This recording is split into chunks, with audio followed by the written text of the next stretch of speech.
Hello, good morning. कशा आहात सर्वे?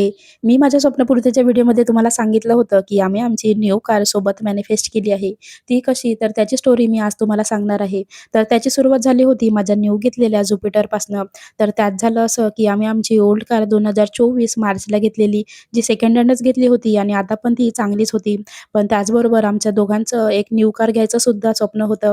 पण ती आता पण आमच्या बजेटमध्ये नव्हती आणि यांना ना लॉ ऑफ अट्रॅक्शन, मॅनिफेस्टेशन यावर खूप जास्त बिलीव्ह आहे. आणि त्यांनी त्यांच्या लाईफमध्ये जे काही अचीव्ह केलं आहे ते या लॉ ऑफ अट्रॅक्शननीच केलं आहे.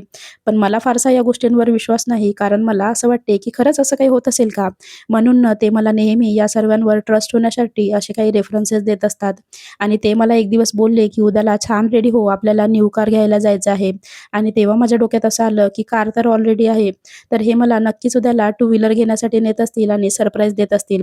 कारण माझी जी टू व्हीलर होती ती नागपूरला होती आणि 10 वर्ष जुनीसुद्धा झाली होती.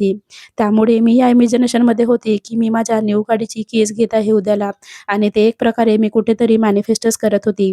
आम्ही दुसऱ्या दिवशी छान असं रेडी होऊन निघालो आणि हे मला टू व्हीलरच्या शोरूममध्ये न नेता कारच्या शोरूमला घेऊन गेले आणि तिथे आम्ही 3XO कार पाहिली आणि त्या कारमध्ये बसून छान-छान असे फोटोसुद्धा घेतले आणि घरी येऊन हे मला बोलले, की जर आपल्याला आपलं स्वप्न मॅनिफेस्ट करायचं असेल, तर आपल्याला ते असल्याची फीलिंगसुद्धा घेणं खूप जास्त गरजेचं आहे. आणि त्यामुळे त्यांनी हा प्लॅन केलेला आणि त्यानंतर सुद्धा त्यांनी त्या कारमध्ये बसून असतानाची पिक्चर त्यांच्या फोनच्या वॉलपेपरला ठेवली होती. सो ते जेव्हा पण ते बघतील त्यांना ती मॅनिफेस्ट व्हावी. त्यानंतर 2 दिवसांनी माझ्या जाऊबाईंचा फोन आलेला, की "तुझी स्कूटी विकते आहे का?"